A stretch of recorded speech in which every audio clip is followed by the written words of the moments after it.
यार ये कैसा मार्केट ऊपर जा रहा है, हमारा पोर्टफोलियो तो रेड में है, हमारे तो लॉसेस बढ़ते जा रहे हैं। 17 स्टॉक्स अगर गिर जाएंगे पूरा ग्लोबल मार्केट करेक्ट हो जाएगा। अब एफआईआई के पर्सपेक्टिव से हम बात करते हैं तो पहला इक्विटी यील्ड मतलब 1/, आप पीई कर देंगे, इसलिए इंडिया में पैसा लगाने से बेटर है तुम्हारी औकात नहीं है 150 पी पे ट्रेड होने की, तुम्हें मैं 80 पे लेके आऊं।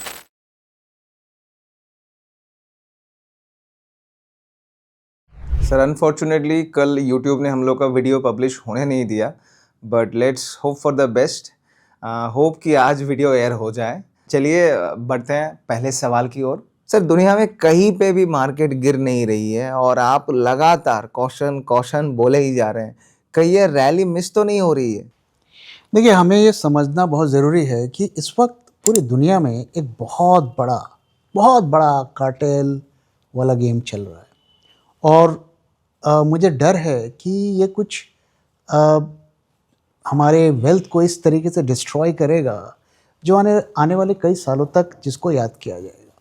ऐसा मैं क्यों कह रहा हूँ, कुछ डेटा मैं आपके साथ शेयर करता हूँ। ओके, अगर आप देखिए यूएसए में हम जानते हैं कि वहाँ पे सबसे ज़्यादा मार्केट्स ऊपर जा रहे हैं, ताइवान में जा रहे हैं, जापान में जा रहे हैं, हांगकांग में जा रहे हैं, चाइना में जा रहे हैं, because of this AI led जो रैली हो रही है। लेकिन यहाँ पर एक बहुत यूनिक चीज़ हो रही है जो हमने पहले कभी नहीं देखी। मैंने आपके साथ पहले भी शेयर किया है कि यूएसए का जो इंडेक्स है S&P, उसमें सिर्फ जो मैग्निफिशेंट 7 स्टॉक्स हैं, मैक्स 7, उनका 35% वैल्यूएशन होल्ड है। यानी कि अगर वो 7 स्टॉक गिर जाएंगे तो 35% वैल्यूएशन पर इम्पैक्ट पड़ेगा। और ये सिर्फ यूएसए में नहीं है, अगर आप ताइवान की बात करें, ताइवान भी हम जानते हैं एआई का बड़ा प्लेयर है, वहाँ पे 5 स्टॉक्स 53% वैल्यूएशन को होल्ड करते हैं। और जापान, वहाँ पर भी 5 स्टॉक्स, जिसमें से एक को छोड़ दे तो 4 एआई के हैं, वो भी 35% वैल्यूएशन होल्ड करते हैं। और सिमिलर स्टोरी आपको हांगकांग में भी देखने को मिलेगी, चाइना में भी ऑलमोस्ट ये जो न्यू टेक जनरेशन की स्टोरीज़ हैं, EV and space x type companies, इनकी स्टोरी देखने को मिलेगी।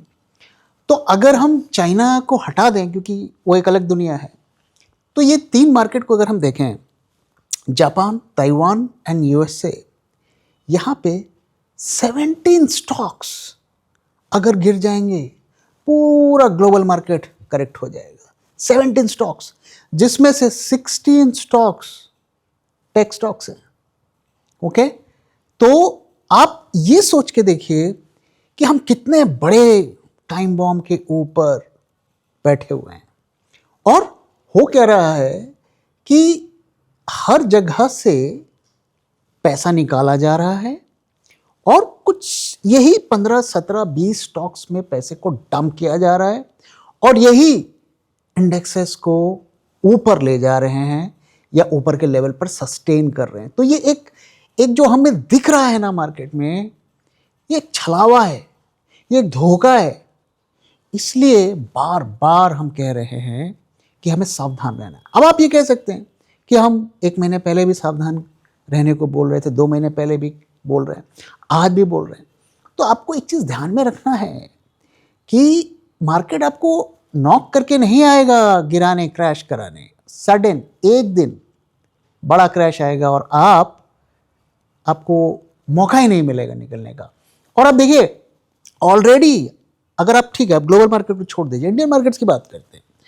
अगर आप mid cap small cap universe की टॉप 400 कंपनीज की बात करें तो उसमें से आप देखिए ज़्यादातर स्टॉक्स नेगेटिव में है, 65% नेगेटिव में है।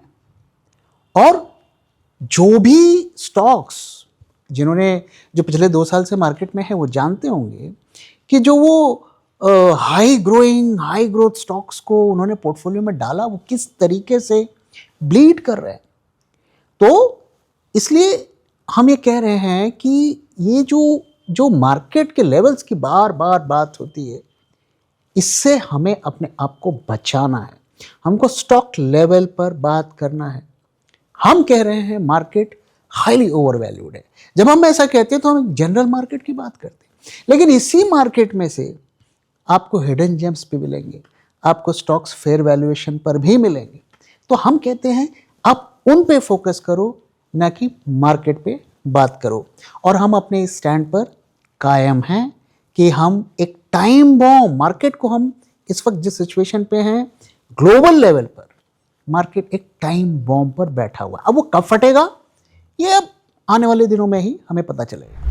सर एक सवाल है जो कि हमारे व्यूअर ने भी एक पूछा है कि पिछले 2-3 दिनों से एफआईआई का बाइंग का फिगर आने लगी है, तो कोई होप है कि वो लॉन्ग टर्म में फिर से बायर बनेंगे? देखिए, मैं आपसे पूछता हूं कि आप किसी मार्केट में कब पैसे लगाएंगे? आप किसी मार्केट में अगर आप इक्विटी को समझते हैं, मार्केट को समझते हैं, तो आप इसलिए नहीं लगाएंगे कि मार्केट ऊपर जा रहा है। आप इसलिए लगाएंगे कि वो कंपनीज कैसा परफॉर्म कर रही हैं, उस इकॉनमी कैसा परफॉर्म कर रही है, राइट? और क्या मैं उस मार्केट में पैसे लगाकर प्रॉफिट कमा सकता हूं? मेरा रिस्क कितना है, आप इस बारे में सोचेंगे।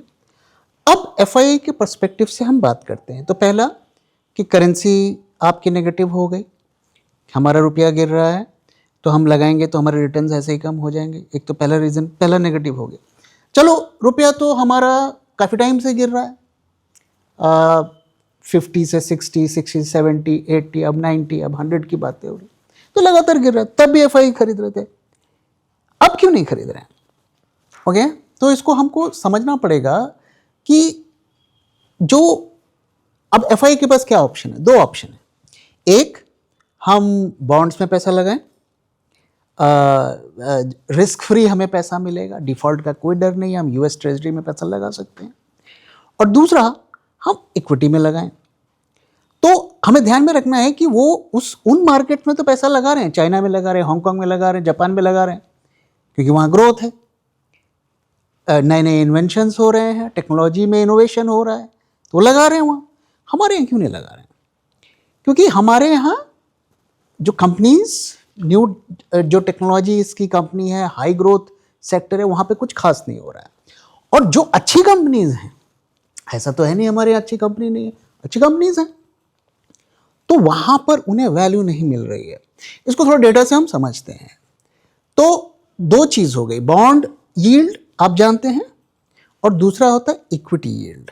ओके, तो इक्विटी यील्ड मतलब 1/, आप पीई कर देंगे तो इक्विटी यील्ड हो जाती है, मतलब इक्विटी से आप कितना यील्ड निकाल रहे हैं और बॉन्ड से कितना लगा रहे हैं। अगर आप 2011 से 2014, 2011 से 2014 के ईयर्स में अगर देखें इंडिया में, उस वक्त पीई 14, 15, 16, 17 ऐसे होता था। ओके, तो लो वैल्यूएशंस था, तो इक्विटी यील्ड ज़्यादा होती थी। इक्विटी यील्ड एफआई के पर्सपेक्टिव से देखें तो 7% का था। ओके, और यूएस के बॉन्ड यील्ड कितने थे? यूएस के बॉन्ड यील्ड 2.5, 2.1, 2.2% के आसपास थे।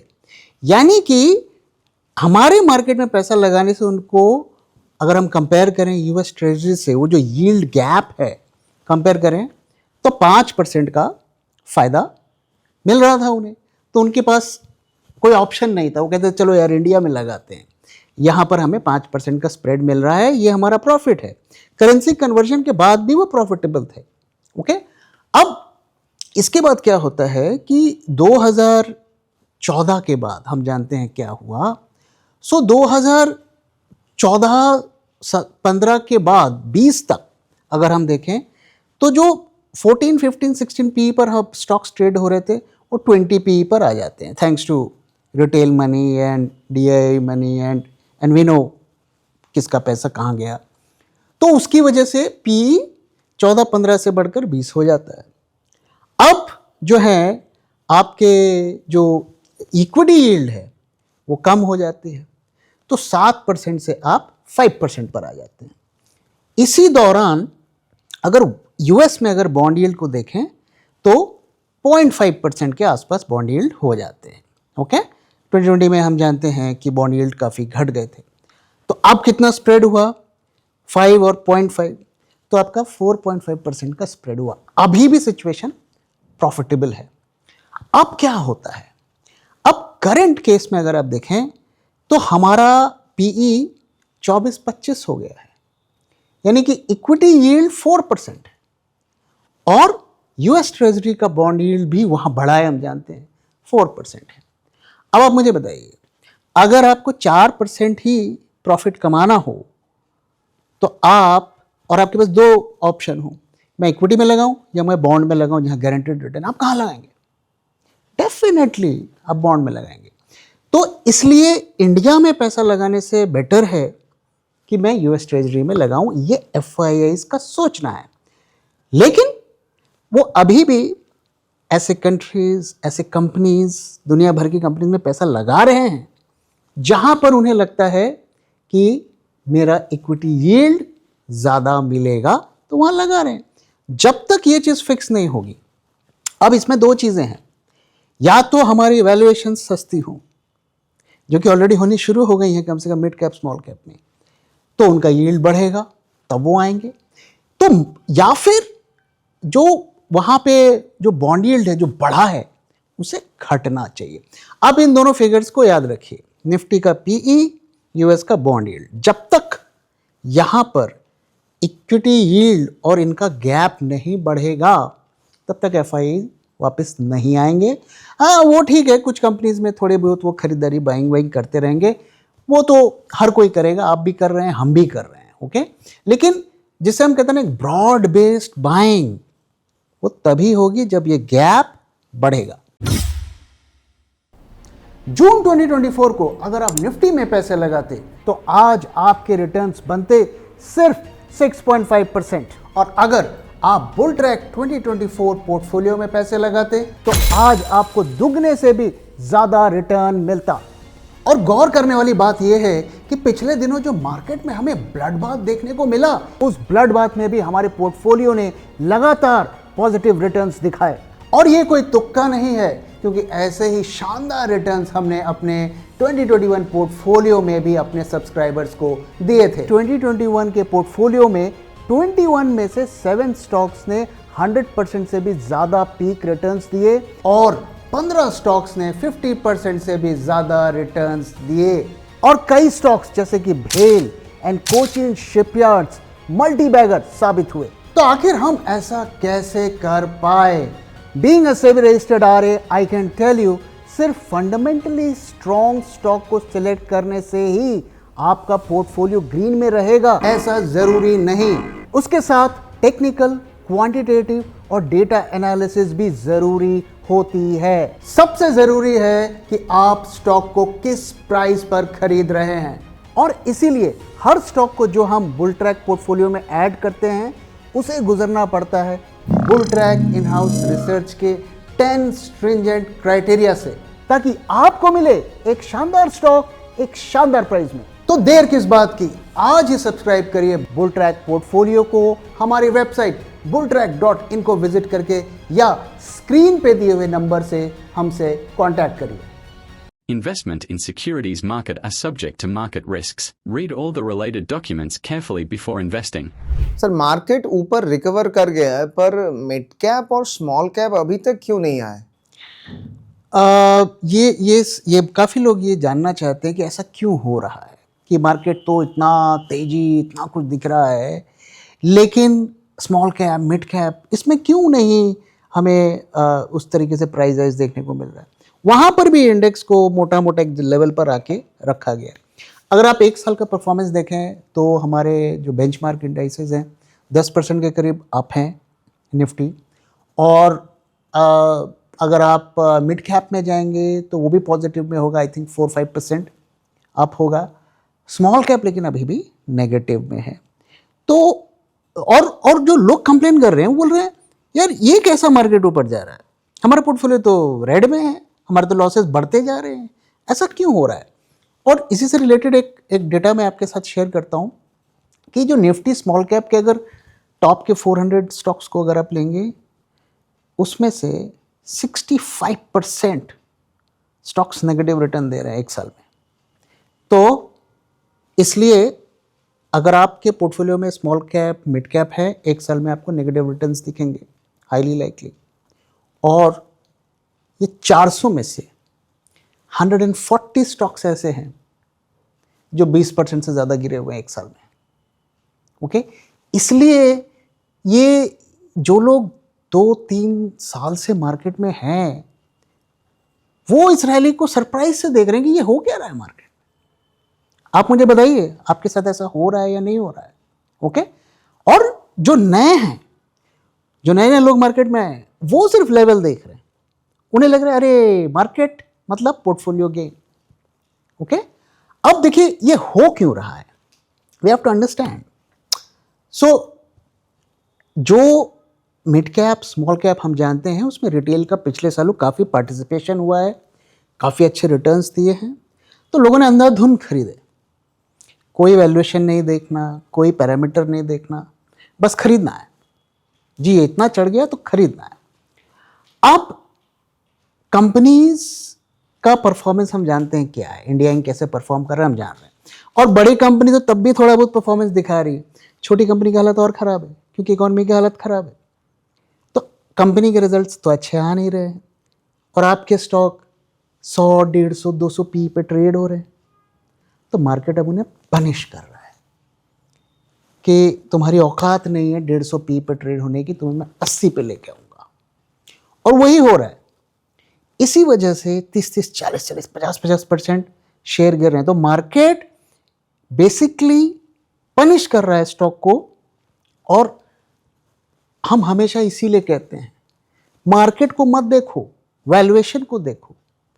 और अगर आपने उल जलूल वैल्यूएशन पर स्टॉक लिए हैं और कंपनी के फाइनेंशियल परफॉर्मेंस उसको जस्टिफाई नहीं कर रही है, फिर आपका पोर्टफोलियो ब्लीड करेगा, आप इससे बच नहीं सकते। तो ये एक मेजर रीज़न है कि मार्केट उनको लेवल पर लेकर आ रहा है। देखिए दूसरा जो रीज़न है कि हम जानते हैं कि FIIs तो बाय नहीं कर रहे हैं, वो तो सेल कर रहे हैं, वो सेलर हैं।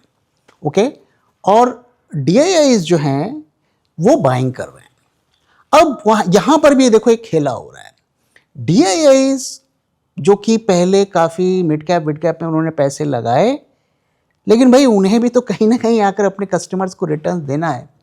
तो वो इस वक्त ऐसा लगता है कि ज़्यादा बाइंग वो लार्ज कैप में कर रहे हैं और कहीं ना कहीं उनको इंटरेस्ट भी होगा कि यार मार्केट को हम थोड़ा अगर संभाल के रखेंगे तो हमारे नए कस्टमर्स भी आते जाएंगे, हम उन्हें बताएंगे कि देखो सिप करो और इस तरीके की चीज़ें होंगी। तो बेसिकली ऐसा लगता है कि DIIs भी ज़्यादा से ज़्यादा बड़े स्मॉल कैप बिग कैप्स में पैसा लगा रहे हैं, जिससे मार्केट और ऊपर जा रहा है और ब्रॉडर मार्केट में सेलिंग हो रही है उसकी अपॉर्चुनिटी उठाकर। तो इसलिए मिड कैप स्मॉल कैप में ज़्यादातर स्टॉक्स ब्लीड कर रहे हैं। लार्ज कैप में भी आप देखेंगे कि ज़्यादातर स्टॉक्स अंडर परफॉर्म कर रहे हैं। सिर्फ जो दुनिया भर में हो रहा है, जैसे कि मैंने डेटा आपके साथ शेयर किया, हैंडफुल ऑफ स्टॉक्स ने मार्केट को संभाल कर रखा हुआ है। आप कब तक संभाल के रख पाएंगे ये देखने वाली बात होगी। तो सर अगर DIA का फ्लो इतना ही स्ट्रांग है तो मार्केट नया हाई क्यों नहीं बना पा रहा? ओके, देखो ये अच्छा क्वेश्चन है। इसमें हमें एक चीज़ को ध्यान में रखना है कि DIIs को पता है कि हम ही खरीद रहे हैं और FIIs बेचेगा ये भी उनको पता है। ओके, तो वो इसलिए एग्रेसिव बाइंग नहीं कर रहे हैं। एग्रेसिव बाइंग क्या होती है? भाई मुझे तो इतना खरीदना ही है, आज के दिन इतना खरीदना ही है। ओके, लेकिन ये वो नहीं कर रहे हैं, लेकिन FII यही कर रहे हैं कि आज तो मुझे इतना बेचना ही है। So FIIs are desperate, DIIs are not. तो ऐसे में क्या होता है कि DIIs बोलते हैं प्राइस यहाँ पर है, मैं तो यहाँ पर ही खरीदूंगा, अब आपको बेचना है तो बेचो। ओके, इसको डिफेंसिव बाइंग कहते हैं। एग्रेसिव बाइंग ये होती है कि प्राइस यहाँ पर है, मैं यहाँ आके खरीदूंगा और यहाँ आके खरीदूंगा तो प्राइस यहाँ चली जाएगी। तो DIIs जो है डिफेंसिव बाइंग कर रहे हैं। वो बोलते हैं हम अपने लेवल पर खरीदेंगे, which is also kind of good thing. मैं कहूँगा कि कम से कम वो एग्रेसिवली बाइंग नहीं कर रहे हैं, ये अच्छी बात है, ये उनके जो क्लाइंट्स हैं उनके लिए अच्छी बात है। लेकिन वो बाइंग कर रहे हैं। अगर मुझे नहीं पता है एग्जैक्टली क्या खरीद रहे हैं, कब खरीद रहे हैं, लेकिन अगर वो जो हाई वैल्यूएशंस पर खरीद रहे हैं तो लॉन्ग टर्म में मुझे लगता है उनके रिटर्न्स कम होंगे। और ऑलरेडी हम देख भी रहे हैं। अब देखिए पिछले 1 साल में क्या रिटर्न्स फंड हाउसेस ने दिए हैं, सिप्स ने दिए हैं। तो अगर ये पैटर्न कंटिन्यू होगा तो अगले 2-3 साल तक भी रिटर्न मॉडेस्ट होंगे। और ये तो कोई सरप्राइज नहीं होना चाहिए कि अगला 1 से 1.5 साल मार्केट हो सकता है पॉजिटिव दे ना दे, वो देखने वाली बात है। अगर क्रैश नहीं आया तो पॉजिटिव दे ही देगा भी तो काफ़ी मॉडेस्ट रिटर्न देगा। Okay sir, last but not the least, अगले कुछ दिनों में मार्केट को लेके आपका क्या व्यू है? देखो पिछले कई दिनों से हम देख रहे हैं कि मार्केट एक जोन में 300-400 पॉइंट जोन में वो घूम रहा है। और इसको हम लगातार हमने काफ़ी डेटा पॉइंट्स के साथ आपको एक्सप्लेन भी किया था कि यहाँ पर बेसिकली चेंज ऑफ हैंड्स हो रहे हैं, स्ट्रॉन्ग हैंड से वीक हैंड्स पे शेयर जा रहे हैं। ओके, और एक और चीज़ मैं आपके साथ शेयर करता हूँ कि पिछले 1 महीने में 4 बार निफ्टी ने अटेम्प्ट लिया 26,200 के लेवल को पार करने के लिए। आई थिंक 5 नवंबर को होगा, इसके बाद 26 नवंबर को भी हुआ था, 5 दिसंबर को भी हुआ था, और आज भी हम कह सकते हैं कि उसी लेवल के आसपास है। तो जब भी इस लेवल के आसपास पहुंचता है तो वहाँ से हमें 300 से 500 पॉइंट का फॉल देखने को मिलता है। फिर वो दोबारा से ऊपर चला जाता है, फिर फॉल। ये पिछले 1-1.5 महीने से ऐसा हो रहा है। ओके, तो ठीक है, आप 4-5 स्टॉक्स में अंधाधुंध बाइंग करनी शुरू कर दो, मार्केट तो ऊपर जाएगा, इसमें कोई बड़ी बात नहीं है। हमें पता है FIIs सेलिंग कर रहे हैं, DIIs खरीद ले रहे हैं, एब्जॉर्ब कर ले रहे हैं, उससे ज़्यादा बाइंग कर ले रहे हैं। तो इसको हम अगर लॉन्ग टर्म इन्वेस्टर के पर्सपेक्टिव से देखें तो यहाँ पे कुछ भी पॉजिटिव नहीं है। As a long term investor be focused on stocks business and valuations. Okay, अब ट्रेडर की बात करते हैं। तो ट्रेडर भी आप देखिए, आप बुलिश हो जा रहे हैं, बड़ा कैंडल बन रहा है, ग्रीन बन गया, अब बुलिश हो जा रहे हैं। 26,200 से 300 के बीच में प्राइस जा रहा है, फिर वो 400-500 पॉइंट गिर जा रहा है, स्टॉप लॉस हो जा रहा है, और जब वो उस लेवल पर आ रहा है फिर वहाँ से चढ़ जा रहा है। तो ट्रेडर के लिए भी बहुत सुटेबल सिचुएशन नहीं है निफ्टी में। निफ्टी से बाहर ही करना चाहिए। हमारा जो लेवल था 840, वहाँ से भी 150-200 पॉइंट की फॉल होती है, फिर रिकवरी हो जाती है। हमने शेयर भी किया कि ये बहुत ही की लेवल है, बहुत स्ट्रॉन्ग लेवल है, और इसके ऊपर का जितना मूव है हम उसे फेक मूव मानते हैं। ओके, अब अभी तक वो लेवल ब्रेक नहीं हुआ है, 840 डिसाइसिवली ब्रेक नहीं हुआ है। तो अब जो बड़ा एक इवेंट था जापानीज येन कैरी ट्रेड का, वो भी निकल गया है। तो अब देखिए इस महीने तो कुछ मेजर मैं एक्सपेक्ट नहीं कर रहा हूँ। आज का डेटा भी अगर आप देखेंगे तो हमें इंडिकेशंस मिलने लगे हैं कि अब नेक्स्ट मंथ पर पोजीशंस रोल ओवर होनी शुरू हो गई हैं। आज अगर निफ्टी का आप डेटा देखिए, निफ्टी फ्यूचर्स का, तो करेंट मंथ में पोजीशंस कटी हैं अराउंड, मुझे एग्जैक्ट फिगर याद नहीं है, बट अराउंड 3,000 कॉन्ट्रैक्ट्स कट हुई हैं। नेक्स्ट मंथ में 5,000 ऐड हुई, यानी कि रोल ओवर हो गए हैं। अब ये जो रोल ओवर हुआ, अगर आप प्रीमियम्स देखेंगे वहाँ पे ड्रॉप हुआ है। सो आप यहाँ पे बेच रहे हैं, वहाँ खरीद रहे हैं, या यहाँ बाय कर रहे हैं, वहाँ सेल कर रहे हैं, तो दोनों तरफ की ट्रांजैक्शंस होती हैं, लेकिन वहाँ पर प्रीमियम ड्रॉप हो रहा है, यानी कि ये शॉर्ट्स उठकर वहाँ जा रहे हैं। तो ऐसा लगता है कि ये रोल ओवर हो रहे हैं। और साथ में पुट कॉल रेशियो भी अगर आज आप देखें तो जो उसका टॉप होता है 1.4 वहाँ पहुँच गया है। तो ये साइंस थोड़े हैं कि यहाँ से थोड़ा रिकवरी हो सकती है। लेकिन एज अ ट्रेडर मैं कहूँगा कि बिना हेजिंग के अभी काम मत करिए, क्योंकि ये ऐसा लगता है कि इस लेवल पर ये अभी और थोड़ा टाइम बिताएगा, और कहीं ना कहीं कोई क्लूज, कोई ट्रिगर का मार्केट वेट कर रहा है। तो हमारा यही व्यू है कि अभी निफ्टी में थोड़ा ट्रेडिंग अवॉइड ही करें तो अच्छा है।